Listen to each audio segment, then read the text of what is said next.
Hai, Assalamualaikum warahmatullahi wabarakatuh. Edisi apa yang akan kita bahas malam hari ini?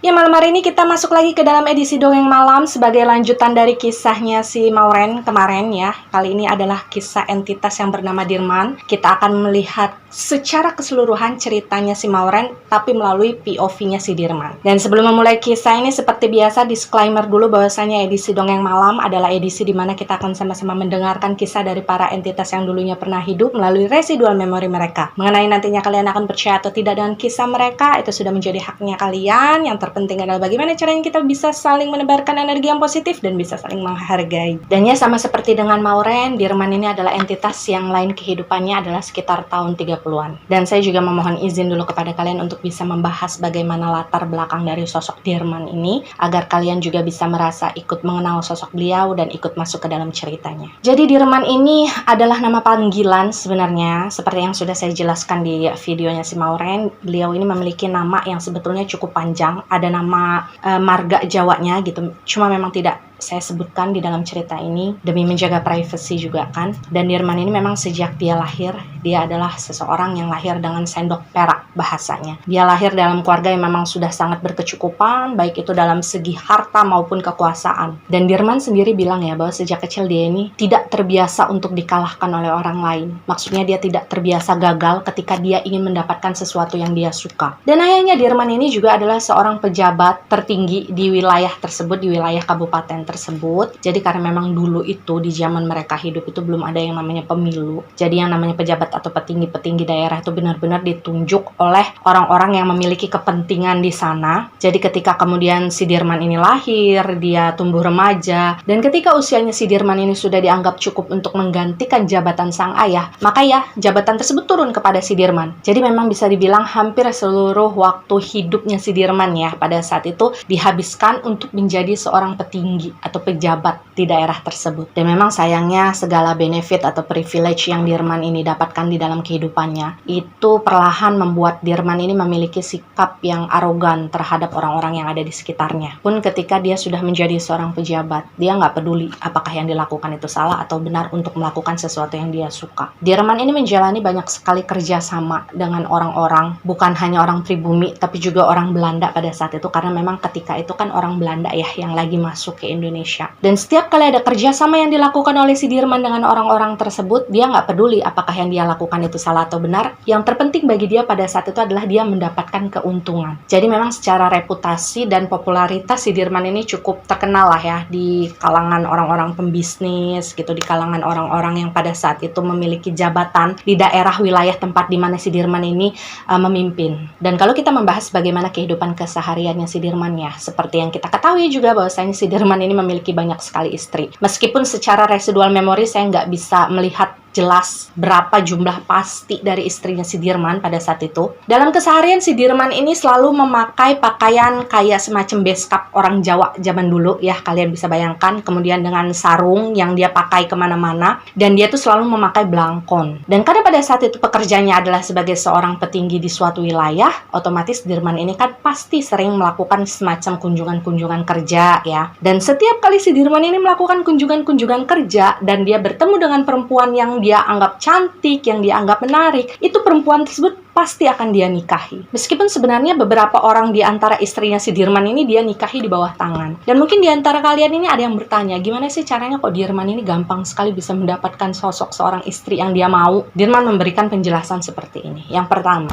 gak ada perempuan yang tidak suka duit, kata dia. Karena waktu itu si Dirman ini menyadari posisinya betul kan, dia punya segalanya, harta, kekuasaan, jabatan dia punya, dan waktu itu apalagi perempuannya itu mencari kehidupan yang layak dan pantas, itu sangat sangat sulit karena memang kan posisinya perempuan selalu dijajah oleh laki-laki zaman dulunya. Jadi ketika mungkin mereka merasa ditaksir oleh seseorang yang memiliki kekuasaan, bukan hanya tentang uang ya, tapi mereka juga berpikir tentang kelanjutan kehidupan mereka ke depan, mengenai keamanan mereka hidup nanti, hingga kemudian mungkin mereka ini langsung setuju ketika seseorang seperti Dirman ini melamar mereka. Dan selain itu adalah satu hal yang langsung saya rasakan ketika bertemu dengan sosok residual energinya Dirman adalah Dirman ini orang yang punya isi. Jadi dia ini ada ilmunya lah ya. Dan memang itu saya konfirmasikan kepada Dirman dan Dirman mengakui memang betul. Jadi Dirman ini semenjak remaja dia memang suka melakukan hal-hal spiritual. Mungkin kalau zaman dulu kan orang-orang yang kejawen banget itu kan pasti ada pegangannya ya. Nah, Dirman ini memang ilmu. Tapi ilmu yang dipelajari oleh Dirman pada saat itu adalah ilmu yang berhubungan tentang aura. Jadi maksudnya tuh kayak ilmu yang setidaknya bisa membuat orang tuh kalau ngelihat dia tuh kayak ngerasa segan, terus nurut dengan apa yang si Dirman ucapkan. Nah, sedikit banyaknya karena ilmu tersebut Dirman ini merasa dia gampang menaklukkan hati perempuan. Nah, kenapa saya membahas tentang ilmunya si Dirman di sini? Karena ini nanti ada hubungannya dengan si Maureen. Sekarang kita akan membahas bagaimana kehidupan sosialnya si Dirman ya. Memang secara sosial si Dirman ini bisa dibilang social butterfly. Dia ini gampang bergaulnya. Dia apa ya? Bukan ramah sih, lebih ke ngomong apa aja tuh nyambung, sama orang kalangan apa aja tuh dia nyambung. Dan sebenarnya kalau dibandingkan dengan orang pribuminya sendiri, itu temannya si Dirman lebih banyak orang Belanda. Karena pada saat itu kan yang banyak memegang jabatan penting di Indonesia itu kan sebenarnya adalah orang-orang Belanda ya. Dan karena memang kekuasaan yang dipegang oleh si Dirman pada saat itu bisa dibilang orang-orang yang mengenal si Dirman itu kayak berebut lah gimana caranya bisa berteman dengan Dirman, gimana caranya bisa dekat dengan Dirman, karena memang itu sangat menguntungkan. Hingga di suatu hari si Dirman ini bertemulah dengan sosok suaminya si Maureen yang sama-sama kita sebut saja namanya adalah Gilbert. Dan menurut penilaian si Dirman sendiri, sebenarnya Gilbert itu adalah seseorang yang sangat mudah dipengaruhi. Jadi bahasanya si Dirman nih kalau dia ngomongin si Gilbert itu adalah bule dongo. Karena mungkin gini ya, si Gilbert ini kan baru pindah ke Indonesia. Jadi dia kan belum terlalu mengenal, belum terlalu memiliki kapasitas untuk mengetahui setiap seluk-beluk dari bisnis yang dia kerjakan ketika dia ada di sini. Dan saat dia ketemu dengan Dirman, sosok seseorang yang betul-betul dia lihat pada saat itu adalah orang yang kayaknya tahu segalanya nih. Nah, waktu itu setiap kali si Dirman memberikan saran, memberikan masukan, nyuruh apapun gitu sama si Gilbert, itu si Gilbert pasti nurut. Jadi ibaratnya si Dirman ini merasa bahwasanya dia banyak sekali diuntungkan dengan keberadaannya Gilbert saat itu yang nggak tahu apa-apa dan mau disetir sama si Dirman. Tapi yang perlu digarisbawahi di sini adalah si Gilbert juga sebenarnya mendapatkan keuntungan juga dari bisnis yang dia lakukan. Cuma kalau misalkan kita mau lihat secara clear atau transparan, sebenarnya keuntungan yang bisa didapatkan oleh Gilbert itu seharusnya lebih banyak kalau misalkan orang yang menangani dia pada saat itu bukanlah si Dirman. Kita ambil contoh seperti inilah ya. Dirman ini bercerita, memang saya sering kali memotong setiap ada anggaran yang masuk dari Gilbert yang akan digunakan untuk bisnisnya mereka. Jadi ada kongsi tertentu antara si Gilbert dan juga si Dirman. Jadi mereka tuh kayak kerja samalah di satu bidang bisnis. Cuma bisa dibilang pada saat itu yang memiliki dana itu adalah si Gilbert, sementara yang menjadi eksekutor itu adalah si Dirman. Dirman mengakui kalau misalkan ada suatu ketika si Gilbert ini nitipin duit lah ya gitu kepada si Dirman, sejumlah sekian misalkan untuk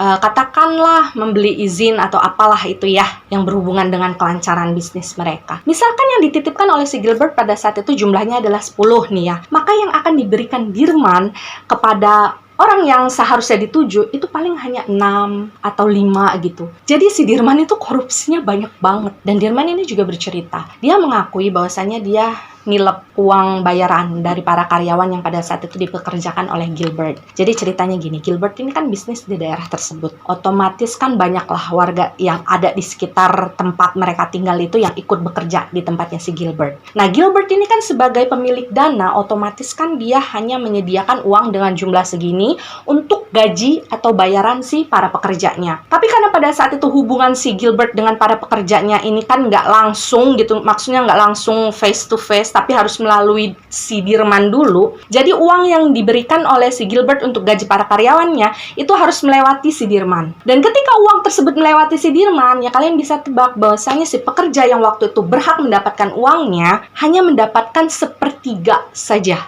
dari hasil yang seharusnya mereka punya. Dan sisa dari uang tersebut ya diambil oleh si Dirman. Alasan si Dirman pada saat itu ketika kami berkomunikasi adalah, itu kan uang pajak. Anggap saja itu uang keamanan. Saya yang melindungi mereka dari mafia-mafia tanah yang ada di sekitar situ.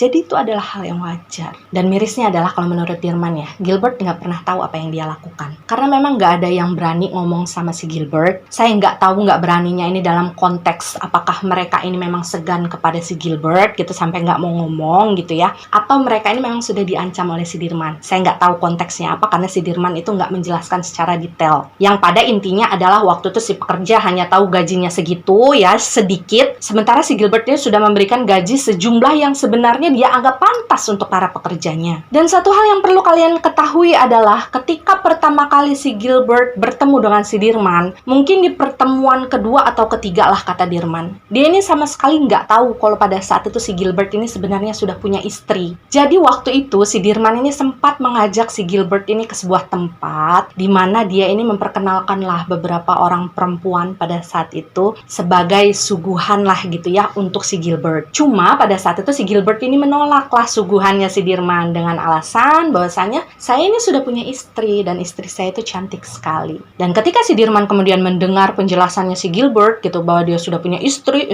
yang cantik gitu, jiwa-jiwa keponya si Dirman ini langsung bergetar gitu. Karena waktu itu si Dirman kan belum sempat ya ketemu sama istrinya si Gilbert. Akhirnya dia ngomonglah sama si Gilbert kan, oh iya kamu sudah punya istri, kalau gitu perkenalkan saya dengan istrinya kamu, saya pengen ketemu. Dan proses si Gilbert ini membawa si Maureen dalam kehidupan sosialnya dia di dunia bisnis gitu ya, itu juga nggak sebentar. Maksudnya kayak ada beberapa saat si Gilbert ini kayak pengen keep in private sosok si Maureen. Cuma mungkin lama-kelamaan Gilbert merasa setiap kali dia dapat undangan gitu ya, undangan-undangan acara bisnis atau undangan para koleganya, dia mungkin merasa orang-orang kok pada bawa istri, saya nggak pernah bawa istri saya. Akhirnya pada saat itu si Dirman ini masuklah memberikan omongan kepada si Gilbert, udah bawa aja istrinya nggak apa-apa, perkenalkan sama teman-teman kita, nggak baik kalau punya istri disimpan aja di rumah. Hingga akhirnya dalam sebuah acara pesta, mungkin kalau bahasanya kita kayak semacam kondangan gitulah ya, kondangan-kondangan yang hanya dihadiri sama orang-orang Belanda aja, sama orang-orang yang punya bisnis di dunia yang digeluti sama si Gilbert dan juga Dirman pada saat itu. Nah, si Gilbert ini pada akhirnya membawa si Maureen untuk datang. Dan kata Dirman ya, waktu itu ketika dia tahu bahwasanya si Gilbert ini akan membawa istrinya dalam acara tersebut, si Dirman ini nggak tahu kenapa justru pada saat itu dia yang paling excited. Bahkan ketika si Dirman ini sampai duluan ke acara tersebut dan dia tahu waktu itu si Gilbert juga istrinya belum sampai di sana, si Dirman ini sampai rela loh nungguin berdiri gitu di depan teras karena dia benar-benar pengen ngeliat sosok istrinya si Gilbert itu seperti apa sih. Mungkin karena dia ngerasa gini ya, banyak perempuan yang saya suguhin buat si Gilbert sampai ditolak semua, emang secantik apa sih istrinya. Dan ketika kemudian si Gilbert juga istrinya datang di acara tersebut, di mana si Dirman sudah menunggu dengan rasa penasarannya, Dirman bilang ketika pertama kali dia melihat Maureen, semua yang ada di dalam bayangannya pada saat itu tuh kayak buyar. Karena gini ya,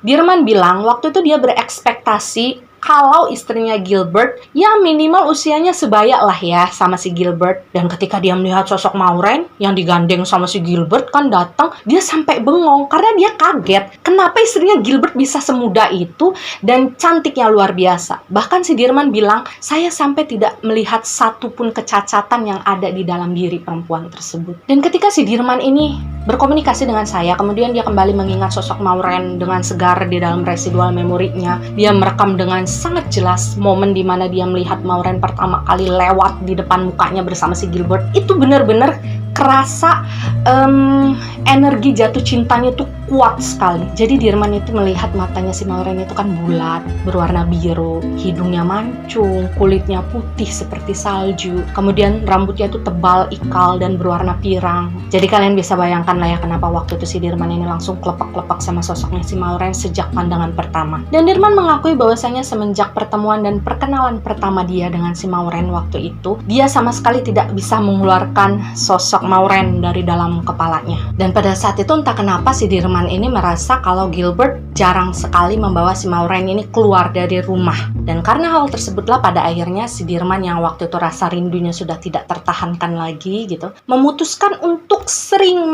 mampir nih ke rumahnya si Maureen pada saat Gilbert tidak ada di rumah. Lalu bagaimana Dirman bisa tahu kapan saja jadwal-jadwalnya si Gilbert nih saat dia lagi nggak ada di rumah? Jawabannya adalah karena si Dirman ini kan partnernya si Gilbert ya. Mereka ini satu kerjaan. Cuma karena memang waktu itu posisinya adalah si Dirman ini adalah eksekutor dari bisnis yang dilakukan oleh si Gilbert. Jadi waktu itu kan yang sering banyak di lapangan otomatis si Dirman kan. Nah karena waktu luangnya tersebutlah akhirnya si Dirman ini menjadi memiliki alasan dan waktu untuk bisa mampir ke rumahnya si Maureen. Dan Dirman mengakui jujur ya ketika kemudian dia pertama kali bertemu dengan si Maureen, kemudian dia merasa bahwa dia tertarik sama si Maureen. Saat itu juga perasaannya kepada si Gilbert itu berubah 180 derajat. Yang awalnya dia menganggap Gilbert adalah teman yang menguntungkan gitu ya dalam bisnis dan kehidupannya dia. Waktu itu dia langsung benci sama si Gilbert aslinya. Ketika mereka ini ngobrol, ketika mereka ini ketemu, sebenarnya di dalam hatinya si Dirman itu udah males ngeladenin Gilbert. Cuma pada saat itu si Dirman berpikir, kalau misalkan saya menunjukkan rasa tidak suka saya sama si Gilbert, nanti misalkan si Gilbert yang ngerasa nggak enak, akhirnya kita jauhan. Nantinya si Dirman ini nggak akan punya akses lagi untuk bisa bertemu dengan Maureen. Jadi pada saat itu si Dirman ini memutuskan untuk ya udahlah, saya manis-manis muka aja di depannya si Gilbert supaya saya punya alasan nih kalau misalkan mau ketemu sama si Maureen. Dan singkatnya dalam proses si Dirman ini mencoba mendekati si Maureen dalam setiap kesempatan yang dia bisa.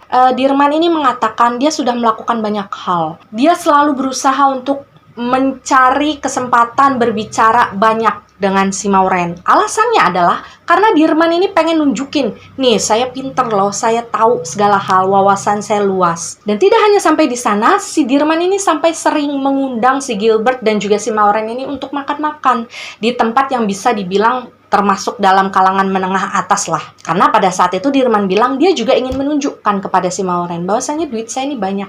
Saya bisa melakukan apapun yang saya mau. Saya bisa membeli apapun yang kamu suka. Bahkan setiap kali si Dirman ini mampir ke rumahnya si Gilbert dan Maureen, dia tuh bawa buah tangan itu nggak nanggung-nanggung loh. Jadi dia ini kayak bawa oleh-oleh kayak pajangan ya, kayak guci-guci, itu yang mahal-mahal. Dan kalaupun si Dirman ini nggak bawa oleh-oleh semacam pajangan, dia akan bawa makanan kayak buah-buahan, daging-daging sapi, yang waktu itu harganya kan lumayan mahal ya. Dan semua itu Dirman lakukan hanya untuk mencuri perhatiannya si Maureen. Dia tuh kepengen sedikit aja gitu dilirik sama si Maureen. Dan yang baru saya sebutkan itu adalah cara-cara yang Dirman lakukan yang masih dalam taraf normal ya. Kenapa saya bilang itu termasuk dalam taraf normal? Karena ada hal lain yang dilakukan oleh Dirman dalam tahap yang sudah tidak normal menurut saya. Kalau kalian ingat tadi saya bilang bahwa si Dirman ini kan ngilmu ya. Dia mempelajari ilmu yang berhubungan dengan karisma, dengan aura. Nah di luar apa yang dia lakukan secara normal tadi, si Dirman ini kayak semacam ngasih jampi-jampi sama Maureen. Jadi dia ini sering melakukan ritual di rumahnya. Ya kalian tau lah kalau misalkan orang lakuin ritual kan seperti apa. Suasananya seperti apa. Pakai kemenyan, pakai bunga-bunga, nyebutin nama, pakai foto dan segala macem. Dan waktu itu memang si Dirman ini sangat percaya diri bahwasanya Maureen pasti bisa saya taklukkan. Kalau misalkan nggak bisa dengan cara normal ya dengan cara seperti ini. Dan bahkan saking percaya dirinya si Dirman pada saat itu dengan ilmunya, Dirman ini sampai udah ngomong ke orang-orang sekitar dia, termasuk istri-istrinya juga ya, yang pada saat itu kan rame-rame tinggal satu rumah ya, bahwa dalam waktu dekat Dirman ini akan menikah lagi dengan seorang perempuan, dan perempuan tersebut itu adalah perempuan paling cantik dari semua perempuan yang sudah pernah dia nikahi. Dan berbagai usahanya si Dirman pada saat itu untuk menaklukkan hatinya Maureen dengan hal supranatural mungkin berjalan sekitar 2 bulanan lah. Tapi memang dalam 2 bulan tersebut, kata si Dirman, dia ini kan kayak punya tunggu, ini kayaknya ada nggak nih sinyal-sinyal kalau pada saat itu usaha yang dia lakukan itu ada hasilnya. Cuma kok dia kayak ngerasa si Maureen nggak pernah muncul, ya nggak pernah nyariin dia sama sekali gitu. Akhirnya untuk mengetahui apakah pada saat itu usahanya berhasil atau tidak,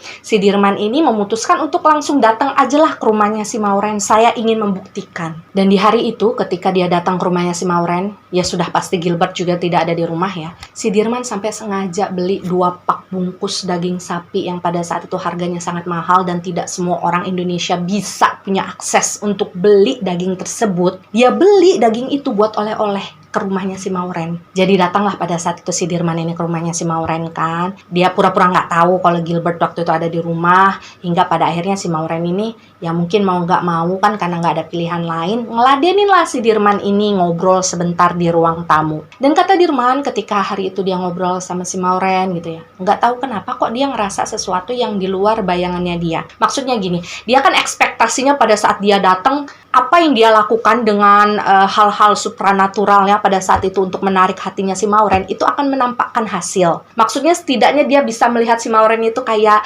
tertarik gitu sama si Dirman, atau kayak ngerasa kangen gitu sama si Dirman. Nah waktu itu semuanya kebalikannya. Jadi pada saat itu si Maureen ini justru terlihat sangat malas ngobrol ngeladenin si Dirman. Jadi kayak nggak ada basa-basinya gitu loh. Si Maureen ini kayak nanggapinnya biasa-biasa aja. Dan yang paling diperhatikan oleh Dirman pada saat itu adalah waktu mereka bicara, Maureen ini kayak males melakukan kontak mata dengan si Dirman. Dan kalau misalkan kita ingat bagaimana cerita ini melalui POV-nya si Maureen, kita kan tahu ya, si Maureen ini benar-benar nggak suka sama Dirman. Bahkan sejak pertama mereka ini ketemu. Karena Maureen ini kayak udah punya feeling gak enak aja gitu sama Dirman. Nah, si Dirman ini ternyata tidak menyadari hal tersebut karena terlalu percaya dirinya itu loh. Dan ketika kemudian di hari tersebut dia kayak ngerasa kok Maureen ini sekarang benar-benar menunjukkan sikap yang acuh ya kepada saya gitu. Di sanalah si Dirman ini mungkin baru menyadari, oh sepertinya Maureen ini nggak tertarik nih sama saya. Sepertinya apa yang saya lakukan dengan ilmu-ilmu saya ini kayaknya kurang berhasil sama si Maureen. Dan Dirman bilang waktu itu dia sakit hati.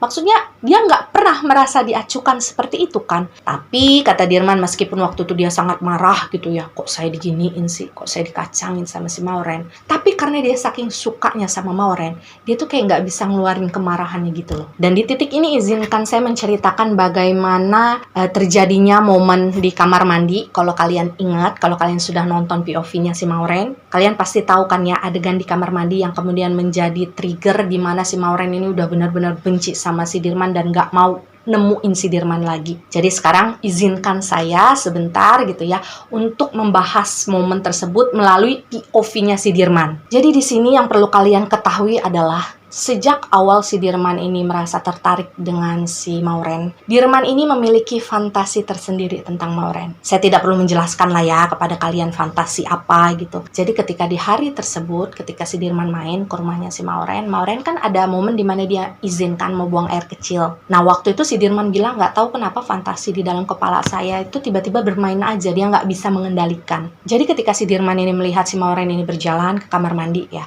itu di dalam residual memorinya si Dirman, tangannya tuh sampai gini-gini loh. Gini-gini loh di atas pahanya. Karena saking dia berusaha untuk mengendalikan fantasinya dan itu susah. Hingga pada akhirnya si Dirman ini kayak udahlah, saya nggak bisa lagi nahan semuanya. Di sini juga nggak ada orang gitu. Dan waktu itu si Dirman ini bisa dibilang bertaruh dengan apa ya? Dengan tebakannya pada saat itu. Barangkali sebenarnya si Maureen ini udah mau kali sama saya, cuma dia malu-malu aja gitu kalau di depan saya. Jadinya pada saat itu si Dirman ini memutuskan untuk membuntuti si Maureen. Jadi dia ngikutin si Maureen ke kamar mandi. Cuma karena memang waktu itu langkahnya si Dirman ini kan kalah cukup lama dengan langkahnya si Maureen. Karena kan posisinya pada saat itu Maureen udah berjalan beberapa menit dulu lah ke kamar mandi ya. Jadi ketika urusan si Maureen udah selesai di WC, kemudian dia keluar dari pintu, nah si Dirman ini baru masuk. Jadi kan waktu itu posisi kamar mandinya tuh kayak ada lorong gitu ya.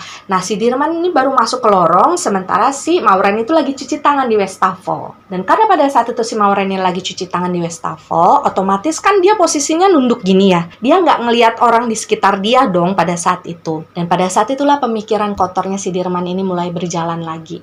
Jadi dia diam, dia ngerindik tanpa menimbulkan suara sama sekali langkah kakinya gitu ya. Dia berjalan kemudian berdiri nih di belakang si Maureen. Jadi waktu itu si Maureen nunduk, nah si Dirman ini di belakangnya si Maureen, posisinya tegak. Dan mohon maaf kalau misalkan di sini ada beberapa hal yang tidak bisa saya jelaskan secara vulgar ya. Tapi yang jelas pada saat itu si Dirman ini memang sengaja menempelkan bagian depannya ke bagian belakangnya si Maureen gitu. Dan ketika hal tersebut terjadi, Dirman ini tahu waktu itu si Maureen langsung kaget dan ngeliat mukanya si Dirman dengan tatapan yang sangat tegas melalui cermin yang ada di depan mereka. Cuma sekali lagi si Dirman tuh pada saat itu masih ngerasa pede gitu loh. Maksudnya pede gini, mungkin si Maureen itu sebenarnya naksir sama saya juga, cuma dia malu-malu aja kalau di depan saya. Jadi ketika si Dirman ini dipelototin sama Maureen dari kaca, Dirman ini masih ketawa-ketawa aja. Dan kemudian ketika si Maureen ini pergi dari hadapannya si Dirman dalam keadaan marah, dia juga sama sekali udah gak mau ngeliat ke arahnya si Dirman sama sekali.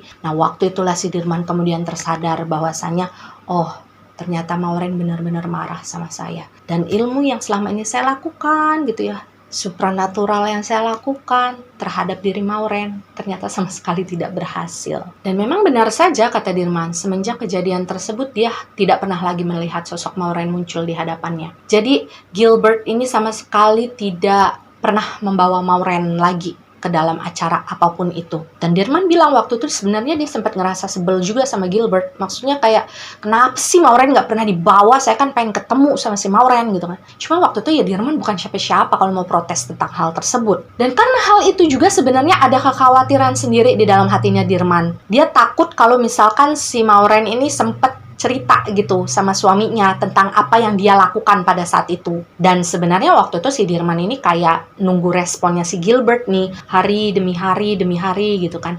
Dia pengen tahu Gilbert bakal marah nggak nih sama saya gitu. Kalau misalkan si Maureen beneran menceritakan hal tersebut sama suaminya, harusnya kan Gilbert marah dong sama si Dirman. Tapi kata si Dirman pada saat itu setelah beberapa waktu berlalu, Gilbert ini sama sekali nggak pernah mengkonfrontasi dia, nggak pernah marah-marah sama dia atau menanyakan hal segala sesuatu gitu yang berhubungan tentang kejadian yang waktu itu.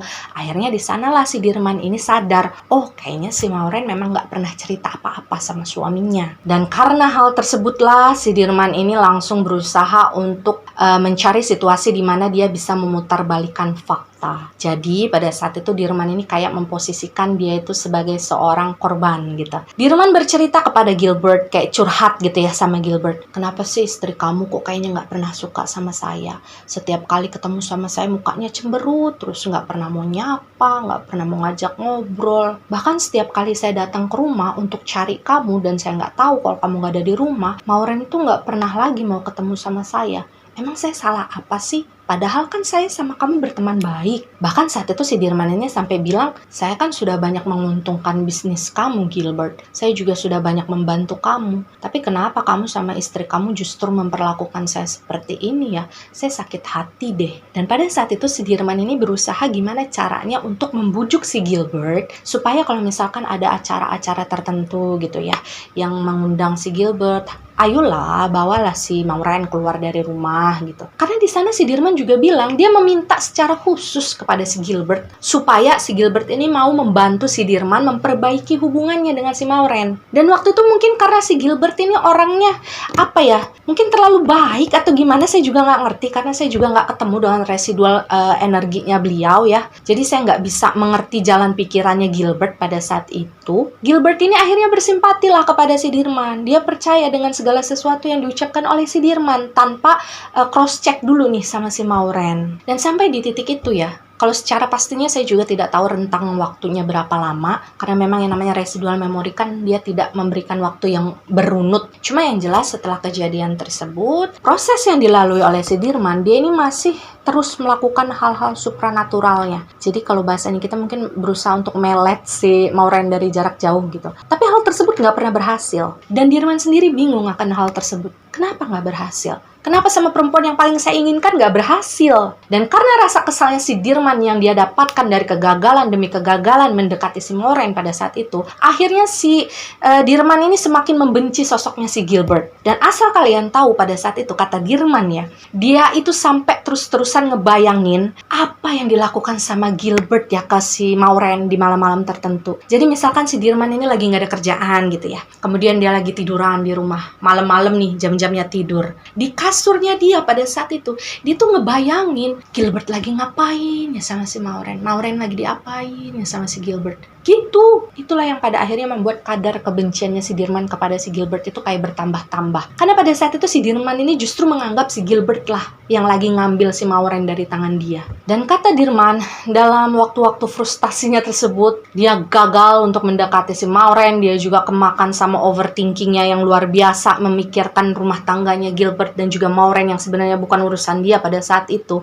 Nah, pemikiran dia pada saat itu ditambah lagi dengan omongan-omongan dari orang-orang sekitarnya dia, yang pada saat itu mempertanyakan rencananya si Dirman. Kan waktu itu si Dirman pernah ngomong kan sama orang-orang terdekat dia, termasuk sama istri-istrinya, kalau sebentar lagi dia akan menikah kan dengan seorang perempuan cantik yang bahkan lebih cantik dari semua istri yang sudah dia punya. Dan waktu itu kata Dirman, pertanyaan-pertanyaan itu membuat dia itu merasa jengah. Jadi kayak ngerasa, apaan sih gue ditanya-tanya kayak gini gitu.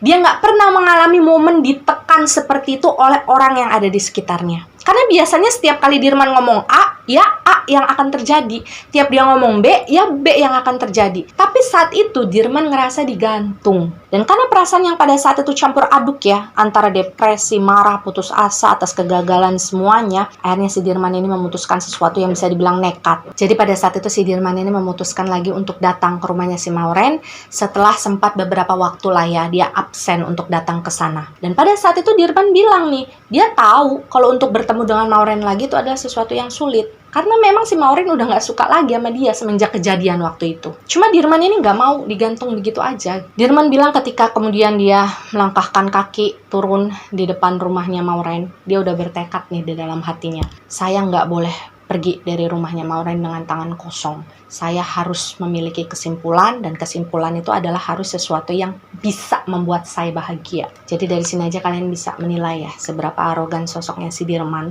yang gak pernah mau dijudge, yang gak pernah mau dikalahkan oleh segala sesuatu yang ada di sekitarnya. Apa yang dia mau harus dia dapat, mau itu benar ataupun salah. Dan ketika si Dirman ini sampai di rumahnya si Maureen, dia sudah hafal banget. Setiap kali dia turun dari mobilnya, kemudian berjalan ke arah depan rumahnya si Maureen, pasti yang akan menemui dia lebih dahulu itu adalah salah satu pembantunya si Maureen dan Gilbert. Itu adalah seorang perempuan. Dan pada saat itu Dirman juga sudah hafal nih dengan omongan pembantunya. Setiap kali pembantunya itu melihat Dirman datang, pembantunya itu pasti akan bilang, Pak Gilbert lagi nggak ada di rumah, Ibu Maureen juga lagi nggak ada di rumah. Dan kalau biasanya si Dirman ini selalu berusaha untuk mempercayai hal tersebut meskipun dia tahu dia sedang dibohongi, tapi saat itu ketika dia datang dan mendapatkan omongan yang sama, Dirman sudah nggak mau lagi menerima kebohongan tersebut. Jadi sambil marah-marah dia berteriak-teriak ya di depan rumahnya si Maureen. Pada saat itu si Dirman ini ngomonglah dengan suara lantang, saya mau ketemu dengan Maureen.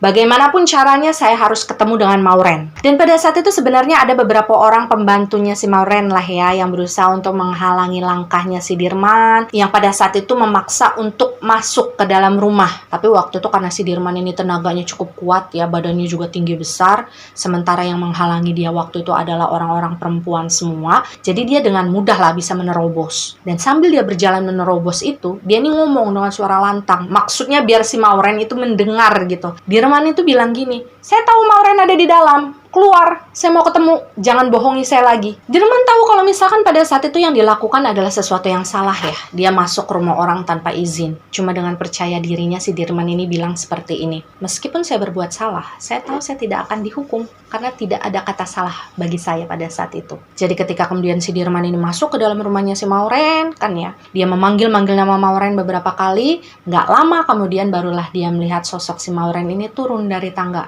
dari lantai 2. Dan setelah sekian lama si Dirman ini tidak bertemu dengan si Maureen gitu kan, tidak pernah melihat wajahnya lagi. Ketika saat itu si Dirman ini menatap wajahnya si Maureen lagi, Dirman bilang pada saat itu dia terpesona. Ini memang terdengar gila katanya. Setelah saya marah luar biasa, tapi ketika saya melihat dia berjalan turun dari tangga, kemarahan saya langsung hilang. Tapi yang perlu digarisbawahi di sini adalah ketika si Dirman ini datang ke rumahnya si Maureen pada saat itu kondisinya memang agak mabuk ya. Itulah kenapa ketika di POV-nya si Maureen, ketika si Dirman datang kan waktu itu si Maureen ini mencium bau alkohol. Dan waktu itu si Dirman juga Maureen ini bertemu di tengah-tengah ruangan. Ketika melihat si Maureen berdiri di hadapannya, si Dirman ini langsung menarik tangannya si Maureen untuk didudukkan di sebuah sofa. Karena waktu itu si Dirman ini harus bicara dengan si Maureen. Dirman bilang, saya harus ngomong, saya harus mengungkapkan apa yang ada di dalam hati saya, dengan harapan pada saat itu si Maureen ini bisa mengerti perasaan si Dirman itu gimana gimana. Karena si Dirman ini kayak udah gak bisa lagi menahan perasaannya. Bahkan pada saat itu Dirman bilang, kalau misalkan pun dia harus melakukan hal yang curang dan jahat untuk merebut si Maureen dari si Gilbert, ya nggak apa-apa, dia akan melakukan hal tersebut. Dan momen yang kemudian terjadi adalah momen yang sudah kalian dengarkan dengan lengkap ya.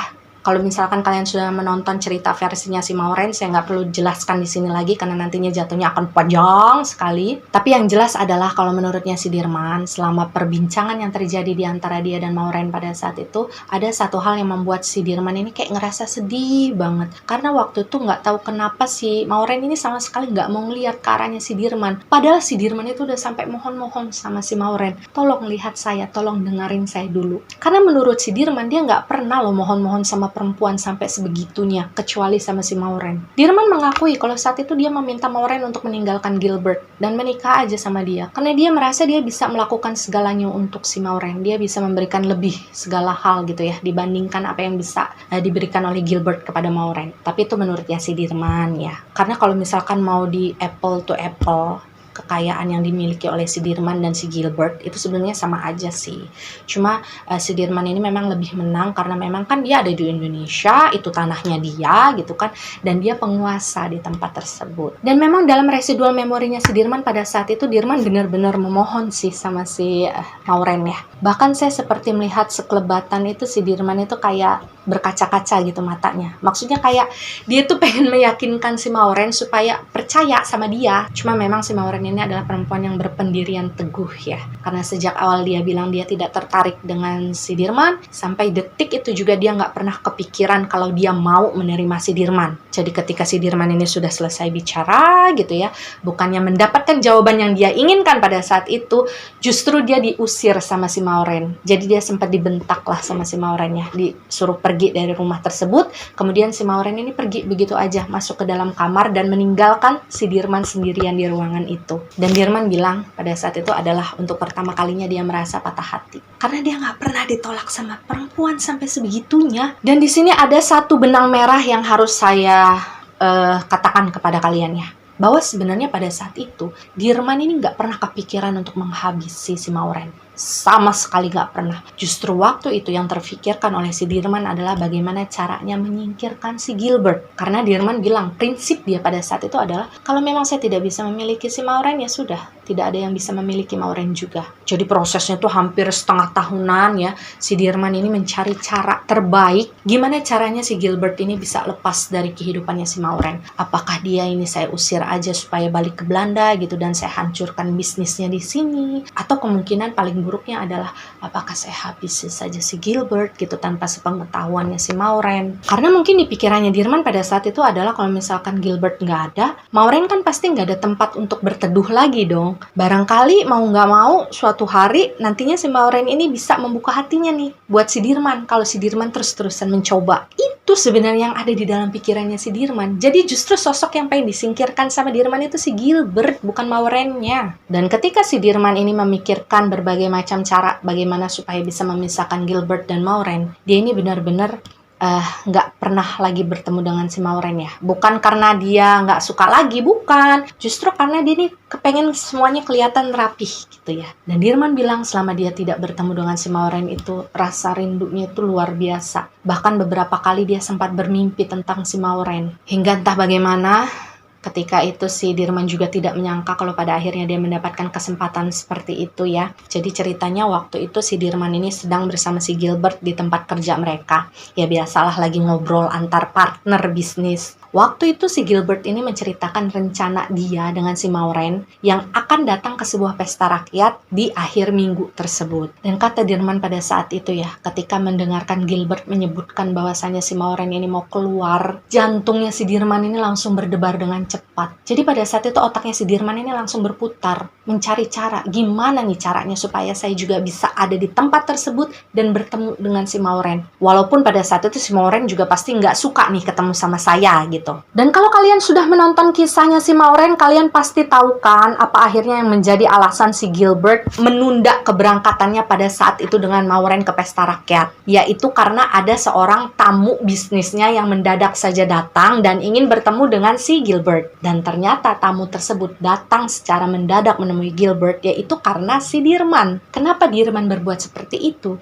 Karena dia tahu Gilbert adalah orang yang sangat profesional dalam pekerjaannya. Dia bisa meninggalkan apapun sebentar untuk bersikap profesional demi kelancaran bisnisnya. Dan memang apa yang direncanakan oleh si Dirman pada saat itu ya berjalan sesuai apa yang dia inginkan. Dan ketika si Gilbert kemudian tahu bahwasanya tamu penting dia pada saat itu datang secara mendadak dan bersikeras ingin bertemunya sama si Gilbert, otomatis si Gilbert ini kan langsung ngerasa kayak kaget dan panik ya. Karena dia kan udah punya rencana nih sama si Maureen sebelumnya. Dan waktu itu Dirman bilang, dia sebenarnya anteng-anteng aja gitu, dia nunggu nih. Hingga kemudian sesuai dengan tebakannya si Dirman pada saat itu, gak lama dari si Gilbert ini tahu rencana kedatangan dari si tamunya tersebut, si Gilbert ini akhirnya ngomong lah sama si Dirman. Jadi kayak semacam curhat ya, namanya juga temen. Aduh gimana ya, kira-kira tamunya bisa ditunda nggak sih kedatangannya? Karena kan saya udah terlanjur punya janji sama istri saya. Dan pada saat itu si Dirman ini langsung menjawab dengan tegas, nggak bisa ditunda lagi. Dan pada saat itulah si Dirman ini akhirnya berakting lah di depannya si Gilbert. Kalau sebenarnya dia juga memiliki rencana nih, mau datang juga ke pesta rakyat tersebut. Karena seperti yang kita bahas di kisahnya si Maureen ya, pesta rakyat tersebut itu memang dilaksanakan itu hanya 1 tahun sekali dan hanya sehari. Dan karena memang si Gilbert ini sudah terlanjur membayar biaya reservasi bla bla bla segala macam, kan nggak mungkin ditarik lagi. Akhirnya pada saat itu si Dirman ini menawarkan diri lah. Ya sudah kalau begitu gimana kalau Maureen berangkat sama saya aja dulu. Nanti setelah urusan kamu selesai nanti kamu nyusul ke sana. Dan karena pada saat itu si Gilbert ini memang kelewat percaya banget sama yang namanya Dirman, akhirnya dia langsung menyetujui rencana itu tanpa bertanya dulu nih sama si Maureen. Dan ketika memang semua rencananya itu berjalan sesuai dengan apa yang diinginkan oleh si Dirman, si Gilbert juga akhirnya setuju dengan saran dia pada saat itu kalau misalkan si Maureen ini berangkatnya sama dia aja dulu gitu kan. Jadi pada saat itu si Dirman bilang lah sama Gilbert, ya udah kalau misalkan kamu jadi mau menerima saran saya nih, mau menerima bantuan saya, nanti kamu tinggal hubungi saya aja di rumah. Dan di hari yang sama, di hari yang merekanya seharusnya berangkat, katakanlah itu hari Minggu ya. Nah di hari Minggu itu, si Dirman ini dalam residual memorinya ya, dia ini duduk santai di dalam kamarnya. Jadi kayak ada semacam kursi goyang, tempat favoritnya si Dirman. Dia duduk di kursi tersebut sambil ngeliat ke arah luar jendela. Nah waktu itu situasinya kamarnya si Dirman, ada pintu ya. Terus di pintu itu ada ruangan lagi sebelah sana. Nah di ruangan tersebut tuh ada telepon. Jadi kalian jangan bertanya, emang di masa itu ada telepon tak kak? Gitu. Ada sayang, udah ada telepon. Tapi memang yang punya telepon hanya orang-orang tertentu saja. Dan tidak semua orang pada saat itu memiliki privilege untuk menggunakan telepon. Tapi karena memang si Dirman ini adalah orang yang berkuasa, dia orang penting di kabupaten tersebut, otomatis dia punya telepon sayang. Dirman bilang di hari itu dia benar-benar deg-degan. Dia nggak pernah ngerasa senervous itu. Karena dia nunggu nih. Nunggu apakah si Gilbert ini pada akhirnya menghubungi dia apa enggak ya. Dan benar saja sekitar beberapa jam lah sebelum jadwal keberangkatan si Gilbert dan si Maureen nih harusnya, akhirnya telepon rumahnya si Dirman ini berbunyi. Dan ketika si Dirman mendengar suara teleponnya berbunyi waktu itu, dia langsung lompat dari kursinya. Dia yang mau ngambil sendiri itu telepon, dia yang mau ngangkat gitu kan. Sampai dia ngomong sama orang rumahnya yang pada saat itu mau mengangkat telepon, jangan diangkat, biar saya yang angkat teleponnya. Dan benar saja ketika si Dirman ini mengangkat teleponnya, yang menghubungi dia pada saat itu adalah Gilbert. Dan ya benar, si Gilbert waktu itu menelpon dia untuk mengatakan bahwasanya dia membutuhkan bantuan si Dirman untuk mengantarkan si Maureen ke pesta rakyat. Dan setelah semuanya terkonfirmasi, akhirnya si Dirman ini mandi. Dia menggunakan pakaian terbaiknya gitu ya. Dia dandan seganteng mungkin lah bagi dia. Akhirnya dia waktu itu membawa mobil tanpa menggunakan supir seperti biasanya. Karena pada saat itu si Dirman bilang dia nggak mau ada orang lain yang mengganggu momen antara dia dan juga si Maureen setelah sekian lama mereka nggak ketemu. Dan ketika kemudian Dirman sampai di rumahnya si Maureen gitu ya, itu perasaannya udah berbunga-bunga banget. Dan gak lama ketika dia nunggu gitu ya di samping mobilnya dengan pintu mobil yang sudah dia buka gitu, gak lama si Maureen kan keluar dari rumah. Itu kata Dirman, dia ngeliat Maureen itu cantiknya luar biasa. Jadi kalau misalkan selama ini dia ngeliat Maureen itu sangat cantik ya, nah di hari itu cantiknya luar biasa. Dan sebenarnya si Dirman ini cukup peka ya dengan ekspresi wajahnya si Maureen yang terlihat tidak terlalu senang ketika si Dirman datang menjemputnya. sebenarnya. Yang mungkin Dirman juga tahu waktu itu si Maureen sebenarnya nggak pengen gitu pergi sama Dirman, cuman sepertinya memang karena dipaksa oleh si Gilbert, akhirnya si Maureen ini mau. Cuma si Dirman bodo amat gitu dengan perasaan itu semua. Yang penting saya bisa bersama dengan si Maureen, yang penting saya bisa ketemu lagi sama dia. Singkat cerita, akhirnya si Maureen ini masuk ke dalam mobilnya si Dirman, kemudian mereka pun berjalan menuju ke pesta rakyat duluan kan, sementara si Gilbert sibuk dengan urusan bisnisnya. Dan sepanjang perjalanan yang mereka lalui saat itu, kata Dirman ya, dia ini selalu berusaha untuk bersikap baik sama si Maureen, meskipun saat itu dia merasa masih diacuhkan oleh si Maureen. Jadi setiap kali si Dirman ini ngomong kayak nggak diladenin sama si Maureen. Jadi itu jawabnya cuma ngangguk-ngangguk, geleng-geleng gitu. Dan kalau misalkan ditanya marah nggak waktu itu Dirman? Marah. Cuma karena dia saking sayangnya sama si Maureen, dia nggak bisa mengungkapkan kemarahannya. Jadi jatuhnya tuh dia cuma bisa sedih aja. Dan Dirman bilang pada saat itu, satu-satunya hal yang dia pikirkan mungkin bisa meredam kemarahannya, kesedihannya karena diacuhkan oleh si Maureen adalah dengan menyentuh diri si Maureen. Saya nggak tahu itu logika dia dapatkan dari mana, tapi itu yang dikatakan oleh si Dirman pada saat itu. Jadi waktu itu sambil nyetir gitu ya, sambil ngomong basa-basi ngalor ngidul, tangan kirinya si Dirman itu berusaha mencari tangannya si Maureen. Jadi kan si Maureen kan duduknya begini ya. Jadi tangannya si Dirman tuh yang sebelah kiri itu sambil gini nih, ngeraba-ngeraba. Dan mungkin karena kaget dengan apa yang dilakukan oleh Dirman, si Maureen ini kan agak menjerit ya. Kemudian dia agak mojok. Nah, sikap yang ditunjukkan oleh si Maureen pada saat itu akhirnya membuat si Dirman ini kayak ngerasa terluka. Dirman bilang waktu itu, saya ini emang apa sih? Emang saya semenjijikkan itu kah sampai dihindari sampai sebegitunya? Nah, itulah yang kemudian menjadi trigger. Terasa sekali emosinya si Dirman itu langsung memuncak karena kejadian tersebut. Dan dalam komunikasi kami, si Dirman ini bilang ya, bahwasanya nggak cuma sekali dua kali si Dirman ini berusaha untuk menahan kemarahannya terhadap sikap yang ditunjukkan oleh si Maureen. Tapi ketika trigger tersebut terjadi kepada si Dirman ini udah nggak bisa ngontrol lagi kemarahannya. Hingga pada akhirnya si Dirman ini ngomong dengan nada tinggi.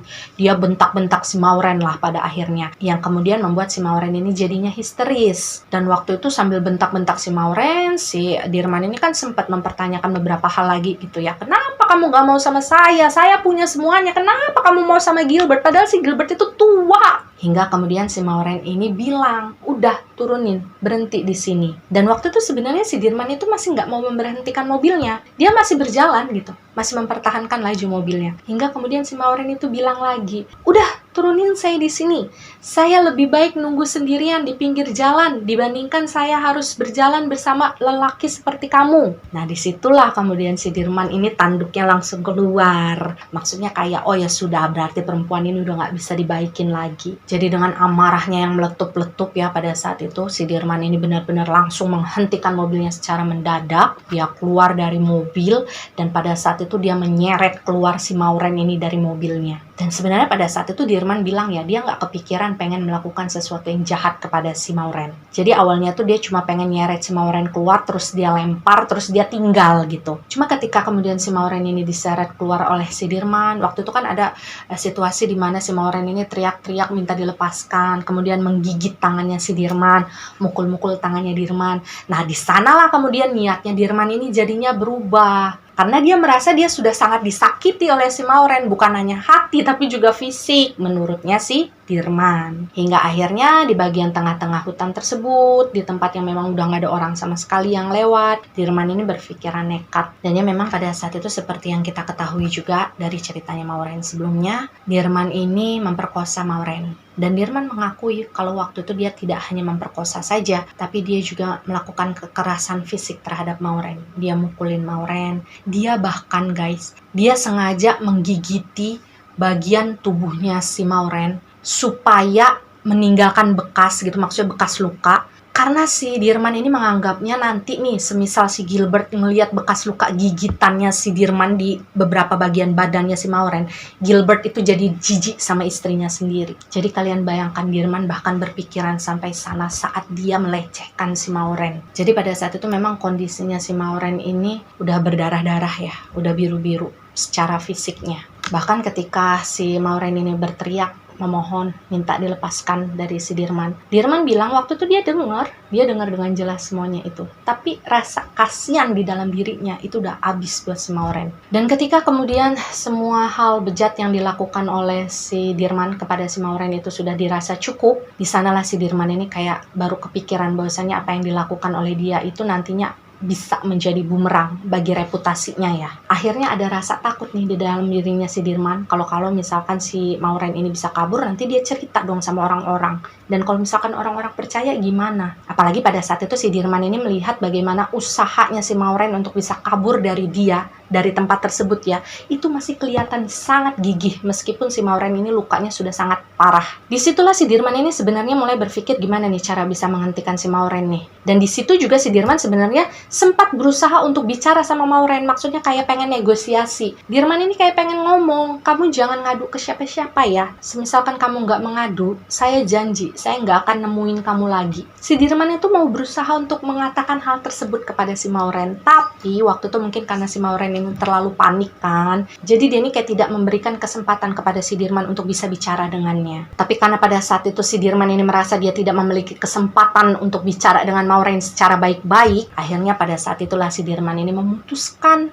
untuk mengakhiri kehidupannya si Maureen. Jadi waktu itu ketika dia melihat si Maureen ini berusaha untuk merangkak gitu menjauh dalam kondisi yang seperti itu, si Dirman pada saat itu menarik kedua kakinya si Maureen mendekat ke arahnya dia. Jadi pada saat itu posisinya tangan kirinya si Dirman itu memegangi kedua kakinya si Maureen ya, dan sebelah tangannya lagi mengambil batu yang ada di sekitar mereka. Jadi memang pada saat itu si Dirman ini sudah melihat ada batu yang gak jauh dari dia dan bisa diambil dalam jangkauan tangannya. Jadi dengan cepat dia ambil batu tersebut dan tanpa pikir panjang sama sekali dia memukulkan batu tersebut ke arah belakang kepalanya si Maureen. Jadi tuh gitu. Dan sebenarnya kata Dirman ya, ketika dia memukulkan batu tersebut untuk pertama kalinya di kepalanya si Maureen, dalam hatinya dia berharap pada saat itu si Maureen ini langsung gak ada, karena dia gak mau terlalu menyiksa si Maureen ketika dia membunuh. Tapi setelah pukulan pertama tersebut, si Dirman ini justru masih melihat si Maureen ini bisa bergerak, bahkan semakin liar ya, dia pengen kabur. Akhirnya didaratkanlah pukulan yang kedua oleh si Dirman ke kepalanya si Maureen. Jadi di titik yang sama. Nah di pukulan yang kedua tersebut, Dirman ini mengira kalau si Maureen ini udah selesai gitu, karena sebenarnya kuat loh dia mukul tuh. Cuma ternyata si Maureen ini masih bisa bergerak, meskipun waktu itu bergeraknya juga udah gemeter gitu loh. Nah disitulah kemudian si Dirman ini memutuskan untuk mengambil tindakan yang terakhir. Dan yang saya bilang sebelumnya bahwasanya di pukulan yang ketiga, di sanalah si Dirman ini kayak benar-benar mengerahkan seluruh tenaganya. Jadi dia mengayunkan batu tersebut dengan sangat kuat dan menghantamkannya ke titik yang sama di bagian belakang kepalanya si Maureen. Dan setelah pukulan ketiga tersebutlah si Maureen ini akhirnya berhenti bergerak, dan batu yang ada di tangannya si Dirman pada saat itu akhirnya dia lepaskan. Dan sampai di sini ini adalah titik potong antara residual memorinya si Maureen dan juga residual memorinya si Dirman ya. Jadi karena memang si Maureen ini sudah meninggal ketika kejadian tadi yang terakhir kita ceritain, otomatis kan residual memorinya beliau juga sudah berhenti merekam. Jadi kita akan melanjutkan kisah ini benar-benar hanya membahas tentang residual memorinya si Dirman saja, jadi melalui POV-nya beliau. Ketika kemudian si Dirman ini melihat Maureen sudah tidak lagi bergerak, ada momen dimana si Dirman ini berusaha untuk mencari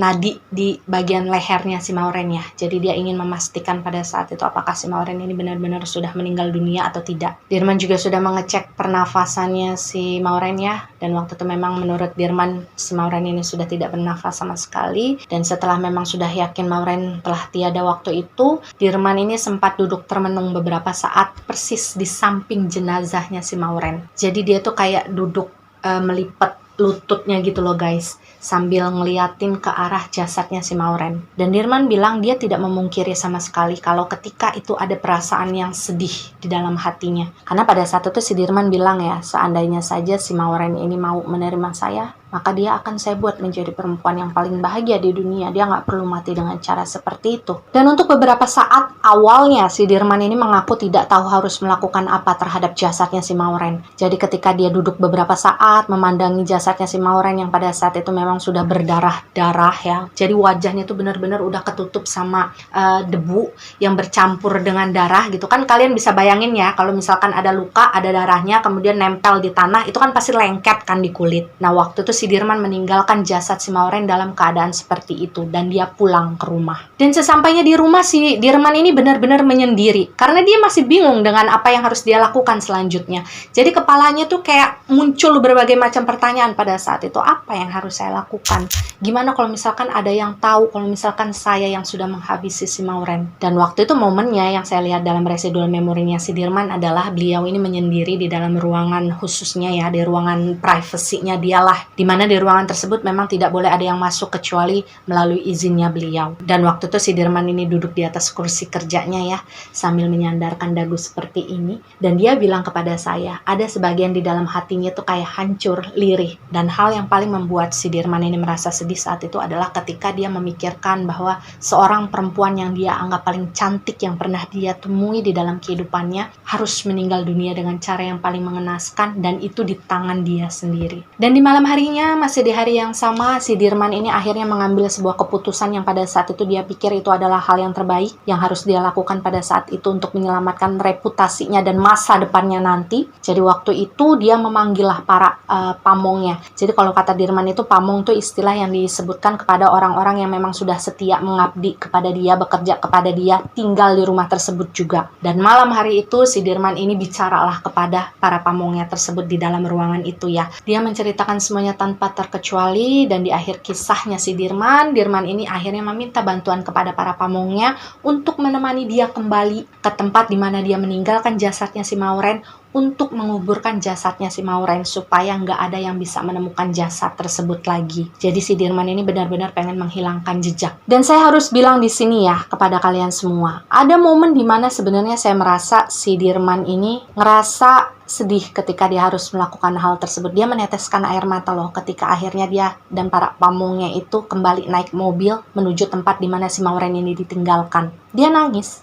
Meskipun pada saat itu tangisannya tidak bisa mengalahkan rasa ego di dalam dirinya untuk mengakui kesalahan dan menerima kesalahan tersebut dengan sebuah hukuman. Bahkan si Dirman sempat bilang seperti ini kepada saya ketika saya mempertanyakan, kenapa kamu nggak mau mengakui kesalahan kamu? Dirman cuma bilang, tidak bisa. Saya tidak bisa mempertaruhkan reputasi yang saya punya. Saya tidak bisa mempermalukan leluhur-leluhur saya dulu, dan tidak bisa mempermalukan pula keturunan-keturunan saya nantinya di masa depan. Biarkan saya yang menyimpan rahasia itu sampai selamanya. Bahkan saya siap kalau misalkan saya harus mendapat balasannya nanti ketika saya sudah mati. Singkatnya, pada malam hari itu juga Dirman dan beberapa orang pamongnya akhirnya sampai di tempat jasad Maureen ini ditinggalkan ya. Dan kata Dirman, ketika dia sampai di sana, dia akan kembali melihat ya keadaan jenazah dari si Maureen, semuanya belum ada yang berubah. Jadi si Maureen ini masih dalam posisi tertelungkup dengan rambut yang acak-acakan, mukanya sebagian sudah tertutup dengan tanah. Meskipun memang posisinya tidak berubah, cuma memang waktu itu jenazahnya si Maureen ini sudah sangat kaku, jadi udah nggak bisa dibentuk-bentuk lagi gitu. Dan pada saat itu si Dirman ini hanya memperhatikan dari jauh aja, dari cahaya obor yang dia bawa bersama pamongnya juga. Jadi pada saat itu posisinya si Dirman ini hanya duduk jongkok gitu ya, agak jauh dari lokasi di mana ada tanah yang para amongnya itu gali untuk kuburannya si Maureen. Jadi pada saat itu si Dirman ini cuma memperhatikan aja gitu dari kejauhan. Dan karena memang sudah kaku badannya si Maureen pada saat itu, jadi dia dimakamkan, dimasukkan ke dalam lubang tersebut ya dalam kondisi seperti itu gitu loh guys. Jadi nggak dalam kondisi yang baik, karena memang jujur saya sedih ketika melalui residual memorinya Dirman sempat melihat bagaimana kondisi terakhir jenazahnya Maureen sebelum dia dimakamkan. Itu di bagian wajahnya ya, terutama karena kan darah keluar dari sumber luka yang ada di kepalanya Maureen. Itu udah banyak kayak serangga-serangga kecil yang menggerogoti gitu loh guys. Jadi kayak semut-semut yang hitam gitu. Itu udah mulai digigit-gigitin mukanya si Maureen. Dan mungkin karena pada saat itu juga situasinya terburu-buru, jadi memang lubang yang ditempati oleh jasadnya si Maureen pada saat itu tidak dibuat terlalu dalam guys. Jadi memang hanya ala kadarnya aja, yang penting badannya si Mauren itu bisa masuk ke lubang tersebut dan ditutupi oleh tanah. Dan Dirman bilang dia tahu akan hal tersebut. Pamongnya sempat ngomong, "Pak, ini nggak bisa kayaknya digali terlalu dalam, kita buru-buru." Dan Dirman menyetujui hal tersebut, udah nggak apa-apa, yang penting ketutup sama tanah. Dan ya memang sampai di situ saja residual memorinya si Dirman yang berkaitan dengan si Mauren. Jadi setelah mereka ini selesai memakamkan si Mauren dengan apa adanya, mereka nih pulang ke rumah. Dan Dirman beserta para pamongnya ya, itu merahasiakan hal tersebut mungkin selama mereka hidup, seumur hidupnya mereka gitu. Dan kalau kalian merasa penasaran dengan apa yang terjadi selanjutnya terhadap kehidupan Dirman, saya hanya ingin mengatakan kepada kalian bahwasanya Dirman melanjutkan kehidupannya seperti biasa. Jadi dia tetap menjadi Dirman yang seperti dulu, memiliki jabatan, memiliki harta, memiliki kekuasaan. Nggak pernah ada rasa penyesalan di dalam dirinya, dia juga tidak pernah mengakui kesalahan dia kepada siapapun ya. Meskipun memang si Dirman ini bilang sempatlah ada rasa sedih di dalam hatinya yang bertahan beberapa tahun, apalagi setiap dia ketemu sama Gilbert pada saat itu kan, dia pasti selalu kebayang-bayang wajahnya si Mauren. Dan kalau kalian bertanya apakah selama ini Gilbert mengetahui kalau misalkan istrinya sudah dihabisi oleh si Dirman, jawabannya adalah tidak. Jadi Gilbert ini karena saking percayanya sama si Dirman ya, ketika si Dirman ini memberikan satu alasan kebohongan kepada Gilbert tentang si Mauren, Gilbert ini percaya. Waktu itu si Dirman ini bilang sama Gilbert kalau misalkan di tengah perjalanan mereka menuju pasar rakyat tersebut, si Mauren ini minta diturunin di tengah jalan. Jadi memang si Mauren ini sudah lama merencanakan pengen kabur gitu dari si Gilbert karena dia udah nggak tahan lagi jadi istrinya si Gilbert. Si Mauren ini pengen hidup bebas lah. Dan seperti yang kita duga ya, mungkin si Gilbert ini adalah orang yang terlalu baik atau gimana, saya juga nggak ngerti pada saat itu. Tapi kata Dirman, si Gilbert ini meski ada rasa sedih di hatinya, cuma dia berusaha untuk mengerti pilihannya si Mauren. Jadi kayak seolah-olah tuh dia mempercayai kalau Mauren ini udah capek jadi istrinya dia dan dia pengen pergi. Jadi pada saat itu ya Gilbert ini memutuskan untuk tidak berusaha mencari si Mauren lagi gitu. Karena kan dia berpikirnya si Mauren memang sengaja pengen pergi dari dia. Dan menurut ceritanya si Dirman ya, setelah kepergian si Mauren, si Gilbert ini mungkin sekitar 6 atau 7 tahun lah dia tetap tinggal di Indonesia dalam kondisi sendirian. Jadi dia nggak menikah lagi, dia juga nggak membawa istrinya yang lain gitu dari Belanda ke Indonesia, enggak. Dia benar-benar tinggal sendirian di Indonesia, mengurus bisnisnya gitu. Baru sekitar 7 tahun kemudian, setelah mungkin dia merasa dia sudah tua dan gak ada yang ngurus kan kalau di Indonesia, akhirnya dibantulah sama si Dirman, dia ini menjual beberapa asetnya, kayak bisnis-bisnisnya gitu yang ada di Indonesia, dan setelah itu dia balik ke Belanda. Dan si Dirman setelah itu gak tahu gimana lagi cerita tentang si Gilbert. Dan Dirman pun hidup sampai dia tua, memiliki banyak anak dari istri-istrinya, memiliki cucu dan keturunan yang mewarisi kekuasaannya di daerah tersebut. Memang terdengar tidak adil ya, maksudnya kayak dia sudah merenggut kehidupan seseorang, dia sudah membuat kehidupan seseorang hancur berantakan gitu, tapi dia yang melakukan kesalahan justru bisa melanjutkan kehidupannya dengan tenang, dengan santai, tanpa ada rasa bersalah. Tapi memang itulah jahatnya kehidupan guys. Kita nggak bisa menutup mata ya bahwa kasus-kasus seperti ini nih kayaknya akan selalu ada di masa-masa apapun itulah. Terkadang kejahatan itu selalu bisa ditutupi oleh sesuatu yang memiliki power ya. Terkadang orang yang merasa hidupnya diakhiri tidak adil itu ya tidak memiliki kekuatan apapun untuk melawan power yang jauh di atas dia. Ya mungkin memang hukum alamnya begitu kali ya guys. Makanya kan orang-orang selalu berlomba-lomba gimana caranya supaya jadi orang hebat, gimana caranya supaya memiliki jabatan tinggi. Ya karena mereka pengen punya power itu tadi. Karena dengan power rata-rata orang bisa mengendalikan apapun yang dia mau ada di sekitar kita. Kita harus ingat bahwasanya apa yang ada dalam kehidupan kita sekarang itu nggak berlangsung kekal abadi. Bahwa suatu hari kita ini juga pasti akan pulang. Dan apa yang telah kita lakukan ketika kita hidup itu akan kita pertanggungjawabkan nantinya. Dan ya demikianlah keseluruhan dari kisah sosok entitas bernama Dirman. Jadi selesai ya di sini cerita keseluruhan antara Mauren dan Dirman sudah kita bahas semuanya. Dan jangan lupa kita juga harus tetap mendoakan sosoknya Dirman meskipun mungkin dalam kehidupannya dulu dia banyak melakukan hal yang tidak baik, melakukan kesalahan. Tapi kita sebagai manusia tidak berhak untuk menghakimi beliau. Biarkanlah itu menjadi urusan beliau dengan Tuhan, yang pada akhirnya menjadi proses beliau nantinya sampai kemudian beliau ini bisa sirna dan bertemu dengan ruh sejatinya. Kita sebagai manusia yang mendengarkan cerita beliau cukup memberikan doa yang baik, energi yang positif ya, karena percayalah yang namanya energi itu adalah hukum timbal balik. Ketika kalian memberikan energi yang positif terhadap sesuatu yang ada di semesta ini, maka kebaikan tersebut jugalah yang akan kembali kepada diri kita.